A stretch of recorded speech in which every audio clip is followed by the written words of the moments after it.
आज श्रीमद् भागवत महापुराण के द्वितीय दिवस 10 मिनट भागवत के शीर्षक के साथ श्री शुकदेव जी को नमस्कार। जिस समय श्री शुकदेव जी का यज्ञोपवीत संस्कार भी नहीं हुआ था, सूतना लौकिक वैदिक कर्मों के अनुष्ठान का अवसर भी नहीं आया था, उन्हें अकेले ही संन्यास लेने के उद्देश्य से जाते देख करके उनके पिता व्यास जी विरह से कातर होकर के पुकारने लगे, बेटा बेटा। उस समय तन्मय होने के कारण श्री शुकदेव जी की ओर से वृक्षों ने उत्तर दिया। ऐसे सबके हृदय में विराजमान श्री शुकदेव मुनि का मैं नमस्कार करता हूँ। यह श्रीमद् भागवत अत्यंत गोपनीय रहस्यात्मक पुराण है। यह भगवत स्वरूप का अनुभव कराने वाला और समस्त वेदों का सार है। संसार में फंसे हुए जो लोग इस घोर अज्ञानांधकार से पार जाना चाहते हैं, उनके लिए आध्यात्मिक तत्वों को प्रकाशित करने वाला यह एक अद्वितीय दीपक है। वास्तव में उन्हीं पर करुणा करके बड़े बड़े मुनियों आचार्य श्री शुकदेव जी ने इसका वर्णन किया है। मैं उनकी शरण ग्रहण करता हूँ। श्री शुकदेव जी महाराज अपने आत्मानंद में ही निमग्न थे। इस अखंड अद्वैत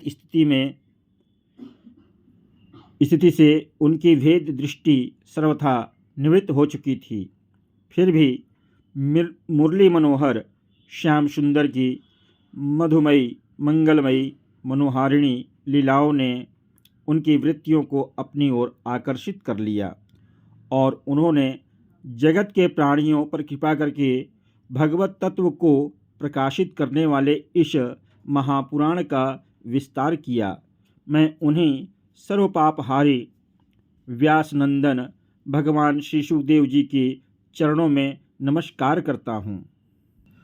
शुकदेव जी को नमस्कार करने के पश्चात अब श्रीमद् भागवत की महिमा है। श्रीमद् भागवत की महिमा मैं क्या लिखूं। उनके आदि के 3 श्लोकों में जो महिमा कह दी गई है, उसके बराबर कौन कह सकता है। उन तीनों श्लोकों को कितनी ही बार पढ़ चुकने पर भी जब उनका स्मरण होता है, मन में अद्भुत भाव उदित होते हैं। कोई अनुवाद उन श्लोकों की गंभीरता और मधुरता को पा नहीं सकता। उन 3 श्लोकों से मन को निर्मल करके इस प्रकार भगवान का ध्यान कीजिए।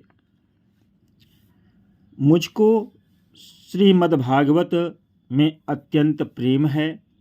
मेरा विश्वास और अनुभव है कि इसके पढ़ने और सुनने से मनुष्य को ईश्वर का सच्चा ज्ञान प्राप्त होता है और उनके चरण कमलों में अचल भक्ति होती है। और इसके पढ़ने से मनुष्य को दृढ़ निश्चय हो जाता है कि इस संसार को रचने और पालन करने वाली कोई सर्वव्यापक शक्ति है। एक अनंत त्रिकाल सच चेतन शक्ति दिखात, सिरजत पालत हरत जग, महिमा बरनी न जात। इसी एक शक्ति को लोग ईश्वर, ब्रह्मा, परमात्मा इत्यादि अनेक नामों से पुकारते हैं। भागवत के पहले ही श्लोक में वेद व्यास जी ने ईश्वर के स्वरूप का वर्णन किया है और जिससे इस संसार की सृष्टि, पालन और संहार होते हैं, जो त्रिकाल में सत्य हैं, अर्थात जो सदा रहा भी है और रहेगा भी, और जो अपने प्रकाश से अंधकार को सदा दूर रखता है। उस परम सत्य का हम ध्यान करते हैं। उसी स्थान में श्रीमद् भागवत का स्वरूप भी इस प्रकार से संक्षेप में वर्णित है कि इस भागवत में जो दूसरों को बढ़ती देख करके डाह नहीं करते, ऐसे साधुजनों को सब प्रकार के स्वार्थ से रहित परम धर्म और वह जानने के योग्य ज्ञान वर्णित है, जो वास्तव में सब कल्याण का देने वाला और आधि भौतिक, आधि दैविक और आध्यात्मिक इन तीनों प्रकार के तापों को मिटाने वाला है। और ग्रंथों से क्या, जिन स्वीकृतियों ने पुण्य के कर्म कर रखे हैं और जो श्रद्धा से भागवत को पढ़ते या सुनते हैं, वे इसका सेवन करने के समय से ही अपनी भक्ति से ईश्वर को अपने हृदय में अविचल रूप से स्थापित कर लेते हैं। ईश्वर का ज्ञान और उनमें भक्ति का परम साधन, ये दो पदार्थ जब किसी प्राणी को प्राप्त हो गए तो कौन सा पदार्थ रह गया जिसके लिए मनुष्य कामना करे।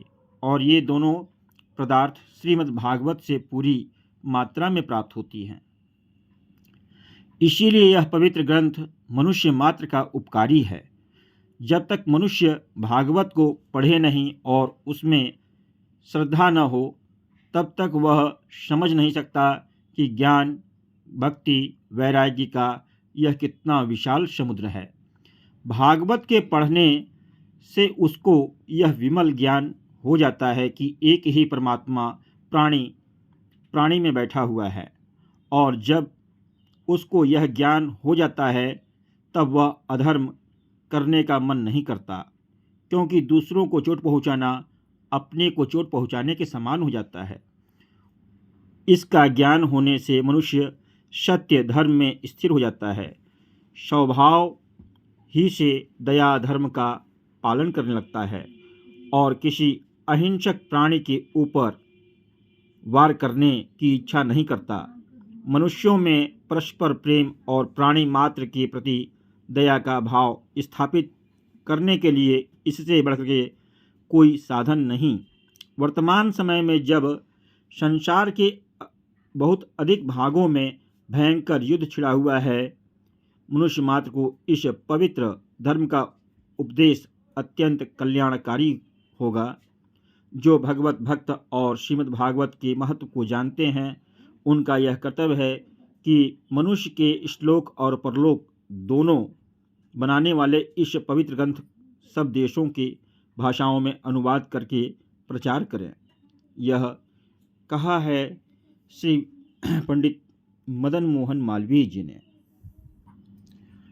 बीच में भगवान का पूजन, कथा को करने का विधान आदि दिया हुआ है, जो मैंने सिर्फ कथा पढ़ने का ही सोचा है। और श्रीमद् भागवत की आरती भी दी हुई है। पश्चात मैं सबके करने के पश्चात आरती का वर्णन करूँगा। कुछ भगवान श्रीमद् भागवत में तस्वीरें हैं, जिनका अवलोकन आप लोगों को मैं करवा रहा हूँ।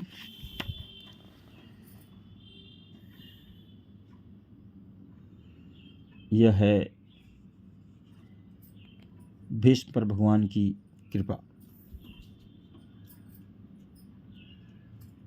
और भगवान नारायण के नाभि कमल से लोक पितामह ब्रह्मा की उत्पत्ति।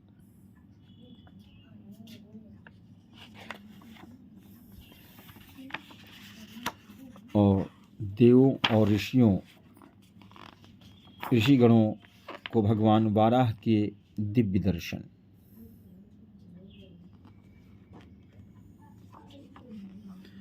और माता देवहूति को भगवान कपिल का तत्वोपदेश। यह सब गीता प्रेस के पुस्तक में ही है। पश्चात बालक ध्रुव पर भगवान का अनुग्रह।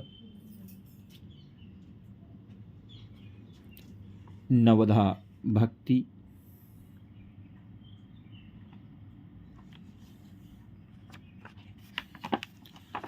और भगवान विष्णु का वामन स्वरूप।